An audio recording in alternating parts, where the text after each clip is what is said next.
All right, so we're going to pick it up at verse 23 is where David kind of aims outward now to his reader. So one of the important aspects of studying the Bible is always knowing in the original writing, in the literal reading of this, and I'm not talking about figurative places in the Bible or symbolic places of the Bible, but most of the Bible you can take for what it says. I mean, literally, unless it indicates otherwise, it's to be taken literally. So directionally, who is talking and to whom are they talking? Okay, because if you don't get who's talking to who and what they're really talking about, then you will just miss. You won't really know what you're reading, and therefore you won't really know how to apply it to your life. So it's really important that you, when possible, that you understand who's speaking, and that you pay attention directionally to who they're speaking to. This is true when you go through the Gospels. Jesus talks differently to his disciples, to those who believe in him, than he does to those who don't believe in him. He talks differently to those who are considering believing in him versus those who are categorically denying him. So there's always the believers, the disciples. There's always the fence sitters that are considering but haven't made up their minds. And there's always his enemies that are working to kill him. He speaks differently to all three of those crowds. Well, David in this psalm, he is at first he's talking to God, and so in thee, O Lord, do I put my trust. That's verse 1. So he's speaking to God. So directionally, he's looking up, and he's in a difficult time. And so we've learned, just studying the direction of this psalm, you can learn something. He takes his inner struggles up to God. It's not a sin to have struggles, but you can process them sinfully, okay? It's not a sin to have doubts or to have times of discouragement, but you can you can respond wrongly to them, okay? You can react and you can go the wrong way. And David is teaching us in many of the Psalms, but this one for sure, how to look up and how to pour out your complaints and your struggles and your hardship to God. So he starts the psalm by saying, I'm trusting God, okay? And then he kind of changes the channel and says, but I'm sure having a hard time. And I'm going through, and Lord, I need you, and I need your help. I need you to intervene in my situation. He's going through some hardship. And then he cries out for mercy. Verse 9, have mercy, Lord, I am in trouble. And he begins to rehearse all of the hardship that he's managing in his life. And he's asking God to help him deal with it and to resolve it. And then he comes back to verse 19, he comes back around to praising God. So his inner world is transformed before our very eyes. He goes from grieving and mourning and oppressed to how great is thy goodness. You're good to those that trust in you. You hide them in a secret place. You give me your presence. You keep me secretly in your pavilion. God's shown his marvelous kindness in a strong city. He's rehearsing all the incredible goodness of God.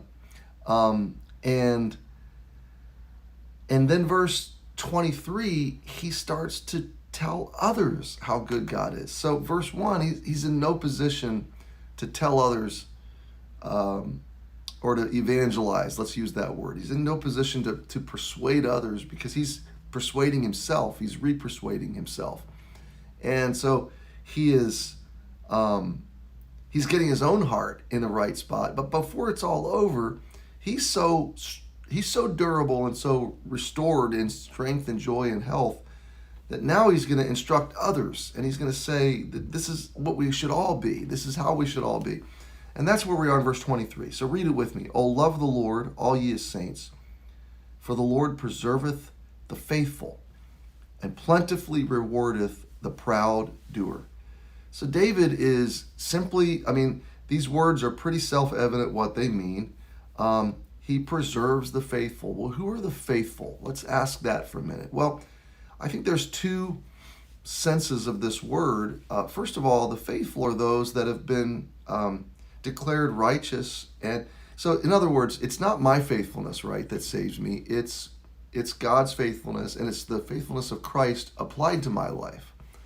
So there is a gospel application here that faithful is he, Philippians 1, faithful is he that calleth you, who also will do it. I'm sorry, that's not Philippians 1.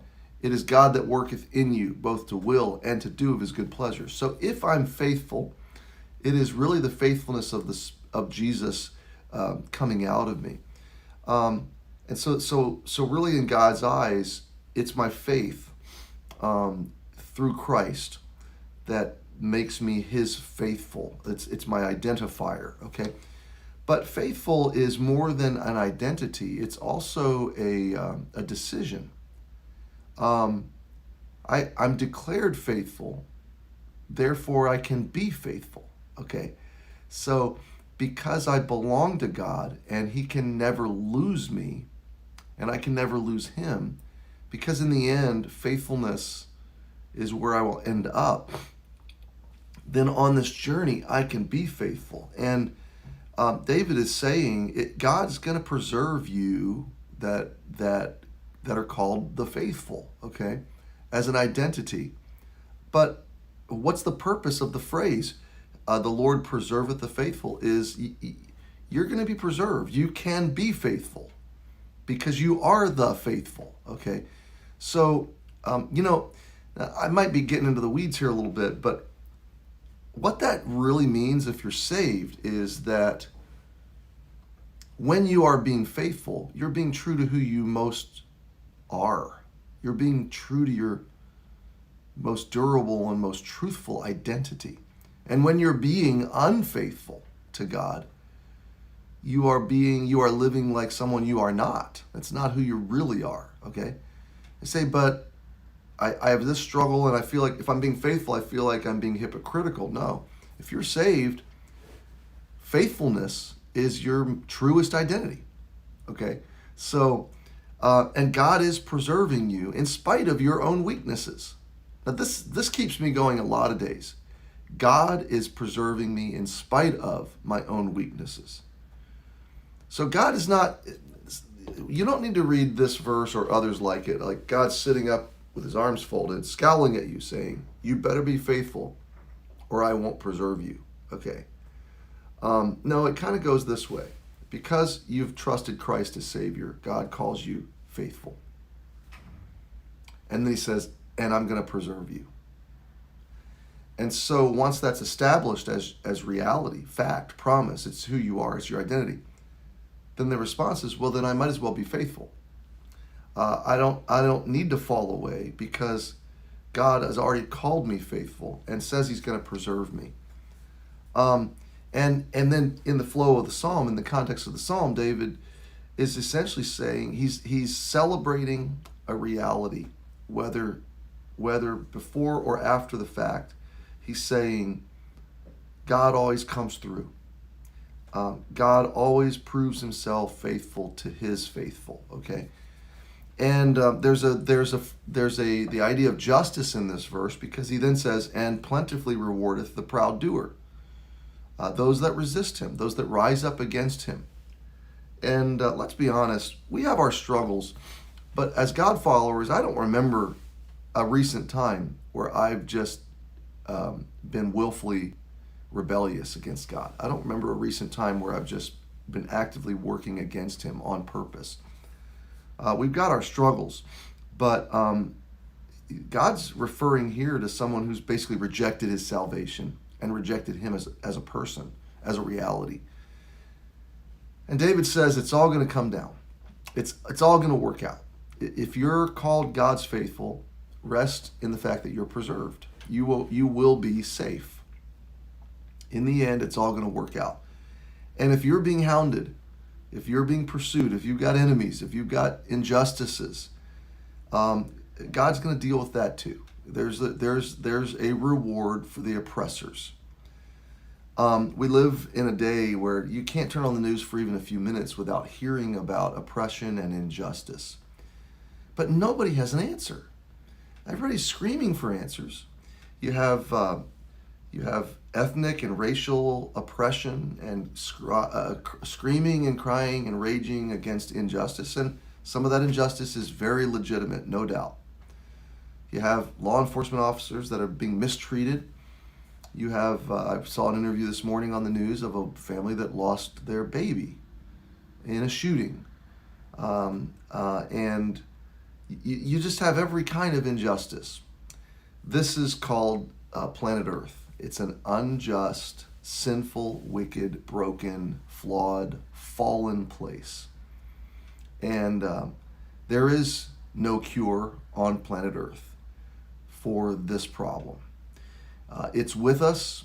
It's been with us since the fall of man, and it will be with us until the return of Jesus Christ. I'm not saying we shouldn't work to make things better. We should. We should try to make our society better. We should try to make our justice systems better. We should work to elect officials that are going to align as closely as possible to biblical principles and protect life and liberty. But in the end, we have to realize that real justice is going to come from God. And if you're experiencing injustice, or if you have, or if your people group have, and there's a good likelihood that you have, because planet Earth is an unjust place. If you've experienced injustice, the answer is not to fire back another form of injustice. The answer is not to rage or get angry. The answer is to understand that God rewards injustice, that God will bring justice and vengeance. And David was seeing that, or understanding that in this moment. He plentifully rewards the proud doer, which is a great reason not to resist God, because nobody wins. When they fight God, they can never win. But he says, love the Lord. Love him, and one of the reasons you can love him is if you're his faithful, you're going to be safe, and those that are your enemies are going to face him. But then look at verse 24, and we end here. Verse 24: be of good courage, and he shall strengthen your heart, all ye that hope in the Lord. So again, he was referencing his audience, all ye that hope in the Lord. There's salvation, okay? My hope, my trust is in the Lord. That's where he started in verse 1. And so he says, because we are hoping in the Lord, we can be of good courage. Now, this is interesting. Good courage is a causative, decisional kind of active courage, active boldness. It's leaning in to whatever you're dealing with, okay? And then look at this, and he shall strengthen your heart. That is God leaning in to provide the strength you need in the moment that you need it. And this is just powerful, okay? When you don't feel like you have the strength you need, you don't wait for it. You don't give up. Well, wait passively. You don't just twiddle your thumbs and go, oh well, okay? Wait is a biblical word. It's a good word. I don't want to go wrong here. You don't quit engaging. You don't quit moving forward. When you feel like you don't have the strength you need in the trial or the hardship, you don't fear. You take up God's assignment. You lean into it. You express causative courage. This is what God said to Joshua 4 times in Joshua 1. Be strong and of a good courage. I will be with you. I will strengthen you. I will help you. God multiple times in Scripture says, be strong and I will make you strong. Okay? What is that? How does that go together? It's a faith. It's a faith action. God's saying, I'm ready to strengthen you, but be willing to step in courageously. Choose courage and you'll have courage. Choose strength and you'll have strength. The implication here is if I cower back in fear, simply passively waiting for strength to show up, It's never coming, okay? Life will pass me by, and my apathy and lethargy and fear will just paralyze me and keep me standing still. No, God says, move forward in courage, and as you're moving forward, I'm going to give you the courage that you need. I'm going to give you the strength that you need. I'm going to give you the provision that you need. I'm reminded of the children of Israel standing at the banks of the Red Sea, and God saying to Moses, tell them to go forward. It's an ironic moment, because forward is into the water. And God said to him, you're going to raise up your arms and watch what I'm about to do. They had to decide to move forward. Read it. They had to decide to move forward before the waters parted.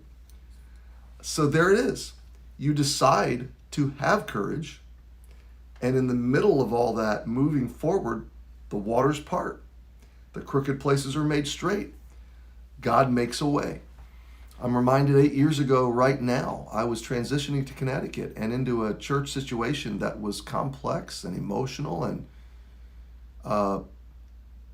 broken in a lot of ways, especially financially. The church was losing a lot of money and needed a lot of work. The building needed a lot of repair.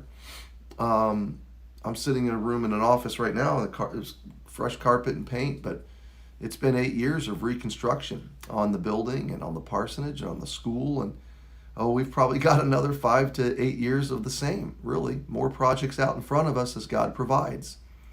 We got to do the roof on the school. We got to pave the church parking lot. We need to work on the outside of the building. We need to do the kitchen downstairs. I've got a list of a lot of stuff.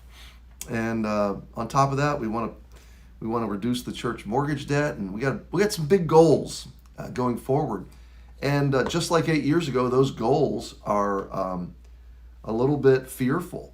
Like how's this going to happen? And if I just sit here and go, oh, well, God, oh well, I guess I'll just wait for you to provide. Now there is a waiting on God's provision, but we're moving forward. I mean, COVID hasn't shut us down. I mean, I talk about shutdown, but we've been working hard, and the church has been functioning in many, many ways. I guess my point is, good courage is step up and step forward. Do what God's called you to do. Do what God's given you to do. Engage in it. And expect that as you begin, He's going to strengthen your heart. It's what He will do. And I think it speaks to what I started talking about earlier. There's some mornings where my emotions don't feel like doing the devotion. And yet, sometimes those are the days that somebody emails me and says, wow, I really needed that devotion today. And so what do you know? We step in, we decide to have courage and do what God's called us to do. And we find that He does strengthen us. He strengthens our heart as we hope in Him. What a great, great psalm. And there you have Psalm 31. I really hope that this has strengthened your heart today. I hope you'll share this with somebody who needs this same kind of strength. Be of good courage. Good courage is one word in the Hebrew, and it is a positive, causative, courageous strength. It's a choice, okay? It's a decision to be a conqueror, even though you don't feel like one, okay? So, well, that's Tuesday's devotion. I pray for you today. I pray for those that are recovering from surgeries and battling illness, battling discouragement, facing situations that are hard. You continue to pray for our church. Tomorrow night, Letters to the Church at Newington, we will hear from Dave Valloni. I hope we got Dave's video. If not, we'll move up another one. But it looks like Dave Valloni is scheduled tomorrow night. Dave grew up here at Emmanuel, and look forward to hearing him preach. We then will look forward to Sunday morning. Seats are available. So go on the app, Church Center app, or go on the website, reserve your seats for 9, 10:30, or noon. And then our teenagers have Camp for a Day this Thursday. So that's 2 days from now with the Wilds in partnership with other churches in this region. They're doing Camp for a Day. If your teenager hasn't registered, you can get them registered. And we know it's going to be a great, great day. Well, I love you, friends. Thanks for joining me today. I'm praying for you. Be of good courage. he shall strengthen thine heart.